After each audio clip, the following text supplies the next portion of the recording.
In today's video, I'm going to be showing you guys how I make my thumbnails for all of my videos. So to be frankly honest with you guys, I am completely out of content for the season and I'm just going to be holding on until Chapter 2 Season 7 launches in 2 days. Speaking of Chapter 2 Season 7, be sure to like and subscribe to the channel to stay updated with all of the content because I'm going to be making brand new guides on everything that's new, landing spots, and basically how to play the new season when it comes out. Be sure to stick around for that. Anyways, in this video, I'm going to be showing you guys how I make my thumbnails. A lot of people on Twitter and on Discord have been asking me how I make my thumbnails, what software I use, how to get the software, and basically how I make my thumbnails look so professional. So in terms of the software that I use a software called Photopea. This is a free software that you guys can go on the internet and download it. It's very free and it's basically off-brand Photoshop that is very useful and it has a bunch of tools that you guys can create really nice looking thumbnails with. I'm going to be leaving a link to Photopea in the description so that you guys can download it there. Alright, be sure to use code SonataYT in the Fortnite item shop if you guys do want to support me, but let's hop into the rest of this video.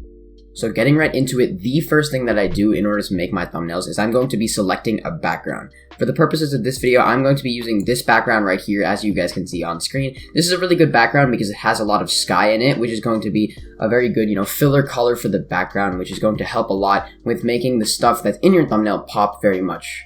Most of the time, what I do with backgrounds is pretty similar. The first thing I'm going to do is I'm going to be changing the colors of it. I'm going to go to Image, and then Adjustments, and then Brightness and Contrast. And then I'm going to turn up this brightness a little bit around to, 10, which is what I like to keep it as most of the time. 12 is fine for this, for the purposes of this video. And Contrast, I'm going to turn this up a little bit, almost to like 25, 30 maybe, which just makes all of the black colors pop a little bit more and makes it more vibrant. And then I'm going to click OK, and I'm going to go back into Image, and then I'm going to go to Vibrance, and this is going to be Vibrance and Saturation. Saturation basically just turns up the amount of color that's in it. If I turn this all the way down, it turns black and white. If I turn this all the way up, it turns a lot of color on. I'm going to keep this around 50, which is what I like to keep it as most of the time. And then in terms of Vibrance, I'm going to keep Vibrance around where it came from. I might even drag it down a little bit around to like, negative, 20 maybe, which makes it in the sky a little bit more mute and all the colors around it a little less poppy. I'm going to click OK for this, and now I'm done with the colors of the background. What I'm going to do now is I'm going to right click on the background, go to Blending Options, and then I'm going to drag this window over here so that it's not blocking my picture, and I'm going to go to Inner Shadow or Inner Glow. Either one is fine. I personally use Inner Shadow for this, and I'm going to click that one right there. After I'm done with this, what I'm going to do is I'm just going to turn down the distance all the way to 0, and I'm going to make sure that I have this inner, background kind of, the spread is going to be to 100 just for the testing purposes, and then the size is going to be maximum. This is what it's going to look like for the most part. After this, I'm going to be messing with the spread a little bit. So I'm going to turn the spread all the way down to around 16, maybe 15 is the ideal place that you want to be, but 16 is fine as well. I'm going to turn that down to 15, and it's basically going to give me this little, vignette around, which is going to help it, help the viewers focus on the front of the thumbnail, where all the stuff is going to be. And then in this case situation, I'm going to take my blur tool, click on that, and then there's going to be this little circle. I'm going to right click on it and then turn up the size all the way. And then I'm going to first go to my background and then click rasterize, obviously, but it's already rasterized because I've already done that, and most backgrounds already come pre-rasterized. And I'm going to start blurring it. I'm just going to start going in. I'm going to hold down my mouse button as I drag around. You guys can probably hear that. I'm just going to keep holding this, and I'm going to keep blurring it until it's, pretty blurry to the point where you can't really make out what's happening in the background, to like right around here, which is, where I like to have it in terms of blur, right here. So that's pretty good and well blurred, and the vignette is obviously still there, it's still present, as you guys can see. And yeah, let's move on to the next step of the video, which is going to be putting in all of the text that you guys want. So in terms of text, I'm going to right click on this little text tool, and the first thing I'm going to do is I'm going to change my color to white. I'm going to click OK, and then changing my font size, I'm going to change this to around 170. And most of the time, this is my medium, kind of median sort of, size that I like to use. And I'm going to change my font to Burbank, which is the font that I use for almost all of my thumbnails right here. You guys can find this font link in the description. It's a really good font for Fortnite thumbnails specifically because it's sort of like the Fortnite font, except it's more, like kind of poppy and it's bigger. So I'm going to right click here, and then I'm going to just type whatever I want to type. So let's say I want to type how, I'm going to make this all capitals because that makes it pop a little bit more. How to make thumbnails. So I'm going to type thumbnails, and I'm going to put an exclamation point afterwards. Now, what I'm basically going to do in this point, I'm going to be showing you guys how to make one of those red arrow cubes, and I guess I'm just going to do this for you guys right here. What you guys are going to want to do, my thing appears as a little bit of a moving circle. You're going to right click, or you're going to left click on the top of this, and you're basically just going to drag this all the way out. And then you're going to make sure that it's surrounding all your text, make sure that it's big enough, make sure that it's, pretty like well enveloped in your text, and then it's just going to basically look like this little red circle. And now what you're going to do is you're going to go to custom shape, and this is how you're going to make the little triangle on the end. I'm going to make this little triangle about this big. I don't know exactly what the size of this cube is going to be. I'm going to make it around, yeah, roughly that big is pretty good. And now I'm going to make sure that when I'm dragging it, I want this to be perfectly connected and perfectly symmetrical. Right now it's a little bit unsymmetrical, like not symmetrical, because it needs to be a little bit bigger on the top. I'm going to drag this up. I need to make sure that if I'm going to be dragging this up, I'm selecting this transform controls on the top. That's how you toggle, you know, the sort of like transforming of shapes and whatnot. But yeah, this looks pretty symmetrical to me. So what I'm going to do is I'm going to right click on the triangle shape, and I'm going to click merge down, which is going to merge my my rectangle with my triangle. And now I don't really need to mess with any of that anymore. Now they're like one whole shape that I can drag around all over the place. What I'm going to do now is I'm going to make sure that this thing is centered like that. There's going to be a little red line that pops up, and then even for the text, I'm going to do the same.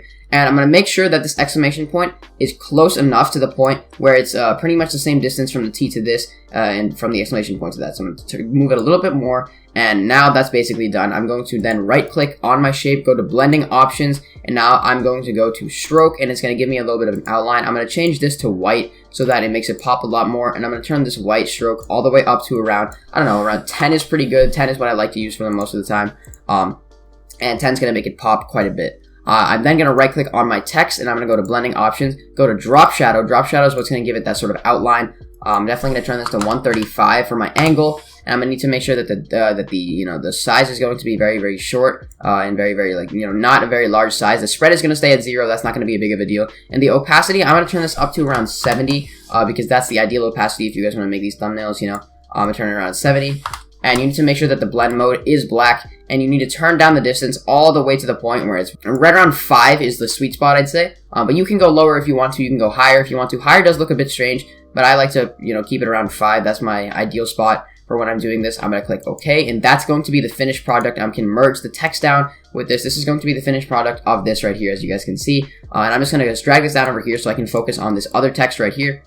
What I'm going to be doing with this text is I'm going to right click on this, I'm going to click blending options, and then go to gradient overlay. This is basically going to give it that pattern that you guys see in all my thumbnails. What I'm going to do then is I'm going to click on this little gradient box. It's going to pop up this box, as you guys can see. I'm going to click on this color, and then it's going to bring me to this box. And the first thing I'm going to do probably is I'm going to go to this orange color and find a nice orange color, like a light orange color, to, you know, keep the bottom one as. I'm probably going to do somewhere around here. That's a pretty good color. And then I'm going to go to this other box, and I'm going to click yellow. And then it's basically just going to look like this for now. I can always turn this down to a darker orange color if I want to. I personally like to keep it around roughly here. And then I like to, you know, turn this orange up a little bit just for it to look nicer. Maybe I can turn it down. Maybe I can just do whatever I want with it, really. I can always turn down the smoothness so that it blends a lot more. As you guys can see, I can click that. And now it's going to be blending a little bit more, obviously, when I drag this to the middle. This is when it's going to start getting a lot more, you know, precise and defined colors. I like to keep it around here because this is my personal preference, and I'm going to click OK, and that's going to be my finished, you know, color of my text. Now what I'm going to be doing is I'm going to click on stroke. I can either do stroke or I can do drop shadow. I'm personally going to be doing both just to show you guys what it looks like. So for drop shadow, I'm going to click this, but I'm going to be changing a lot of settings here. I'm going to basically turn up the size a lot, and I'm going to be turning up the spread a lot as well, along with the opacity. Now I'm going to turn down the size to the point where it looks roughly, there's going to be a little gap between the holes, and I need to make sure that the distance isn't as large, and I need to make sure that this angle is going to be negative 90 degrees, which is going to be facing almost downwards, and I need to essentially make sure that it's going to be, you know, looking like it basically is kind of leaning onto the text. I can turn this to negative 90 or I can do it to 90. Either one looks fine. I personally use 90. I was just showing you guys negative 90 to show you what it looks like. But 90 is basically going to look like this. I'm going to drag this a little bit down, and it's going to look almost as if it's like a 3D sort of paramedic shape. And I'm going to turn this actually up to 8 a little bit for this distance. And I can always turn it back down to 6, or I can turn it up to 8. I'm going to keep it at 6 just for now because I think this actually looks the best. And I'm going to keep it as this. I'm going to click OK for that if I want to confirm that. But let's say that I want to use stroke. Stroke is pretty much the same thing. You just click black for this, and it pretty much looks identical. But I would personally use drop shadow if you guys are interested in essentially, you know, trying to make this text version. I'm going to click OK after this, and I'm going to basically drag this up, make sure it's centered perfectly, then take this little thumbnails thing, make sure that this is also centered perfectly, and I'm going to merge these two shapes together. Now I have my full text done. I can put this over here, I can put this down here, and I can basically put this anywhere. So now I'm basically going to be showing you guys exactly how I put the render in the 3D Fortnite character onto my thumbnails and make them blend in with the surrounding area in order to, make the thumbnail pop, make it more vibrant, and make it more related to Fortnite, as you guys can see. So the first thing I'm going to be doing is I'm going to be opening my Chrome browser. I'm going to be going to the rendering pack that I have for you guys linked in the description if you guys want to use this.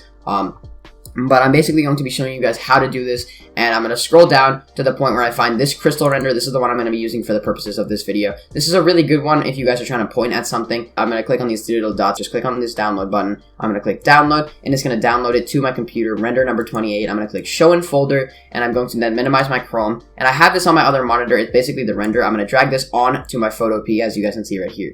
So I'm going to make this a little bit smaller just for the purpose of how large it is in the video, because, there's no need for it to be this, specific and I guess more precise. So for now, I'm going to hide this, and I'm going to be focusing on the render itself. I just got to click this little eye icon to hide it. I'm going to go to the render, I'm going to right click on it, and then go to blending options. After this, what I'm going to do is I'm going to go to outer glow. This is arguably the most important part. And since the majority of this background is green, I'm going to right click on this green, and then I'm basically going to increase the spread a lot and then increase the size, as you guys can see. Then what I can always do is decrease the spread for it to be a little bit more, poppy, and I can always decrease the opacity if I want it to be less, pronounced. I can also change this color to blue if I want to blend in with the sky.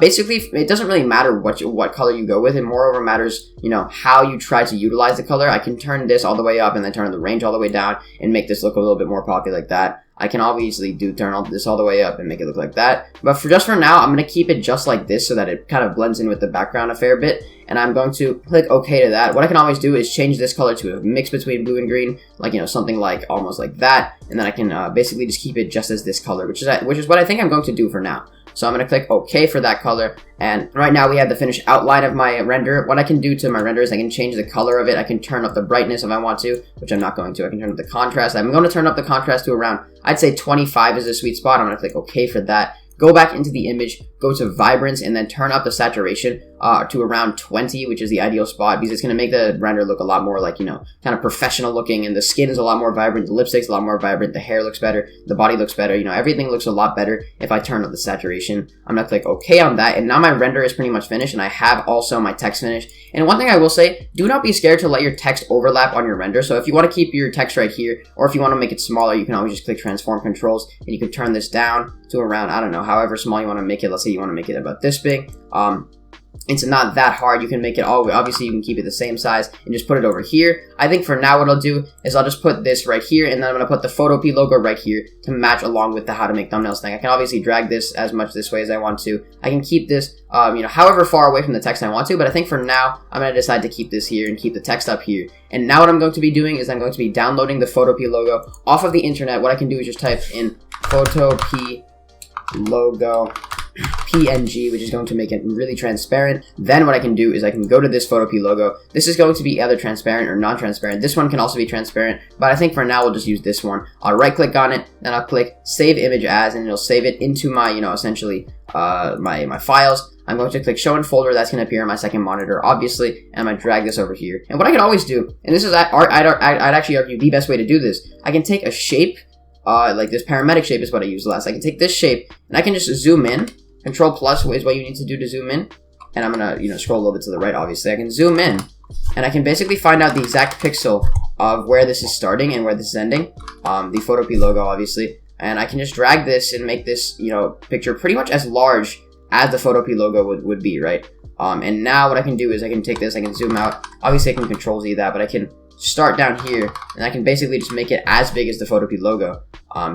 Pretty much exactly like this, right? I can make it around this big, and then I can drag this under the photo P logo, so the photo P logo is red, but I can change this to white, the color that the photo P logo is, and I can change this to white, and boom, there's the photo P logo pretty much exactly how it's supposed to be. I can merge these two shapes down, and there's not really going to be any issue. It looks exactly like the photo P logo. So I'm going to make this a lot smaller so I can put it right around here, and the symmetry with this is going to not be perfect. So what I might try to do is I might try to move this render a little bit over so it's a little bit off the screen to make these two how to make thumbnails and the photo P logo pretty much symmetrical, pretty much going up and down, which is what I'm going to do for now, I guess. I'm going to click blending options. I'm going to basically put the outer glow on this, but it's not going to be that color. It's going to be the white color because that makes it pop a lot more, especially in this situation. I can obviously turn the size down. I can turn the spread up. But what I'm going to do for now is I'm going to keep this size really high and then turn the spread a little bit up while turning the range all the way down. So it's going to make it all that very, like almost that poppy. And then once the range is down, I turn the size down again just to get a feel for it and turn the spread up once more. And that pretty much looks exactly how I would expect it to look, pretty poppy in this situation, about right there. And that's what it's supposed to look like for the most part.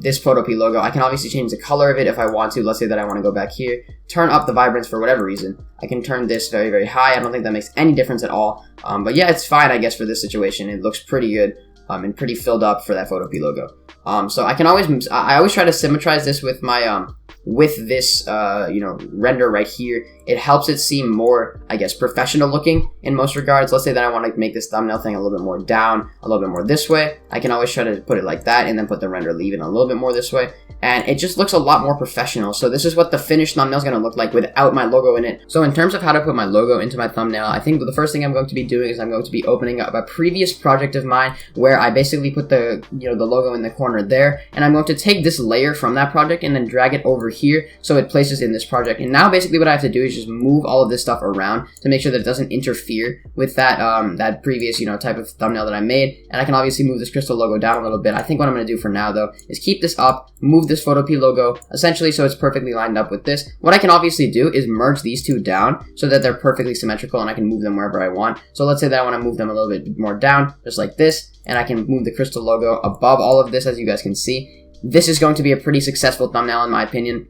And it's going to basically show off how to make a thumbnail with good colors and with a good, pretty much render logo and also text with a logo in the top right corner, as you guys can see. But yeah, that's exactly how to make a thumbnail, and let's move on with the rest of the video. Alright guys, that is the video on exactly how I make my thumbnails for most of my videos. If you guys did enjoy, please consider dropping a like and subscribing to the channel for more. Once again, I purely made this video because I am out of content ideas for the rest of this season, but be sure to like and subscribe so that you guys can stay up to date with all of the new Season 7 content that's going to be coming out very soon. Be sure to check out all of my socials in the description if you guys are interested in that. But that's about it for this video guys. Be sure to like and subscribe to the channel, and I will see you all in the next video. Bye guys.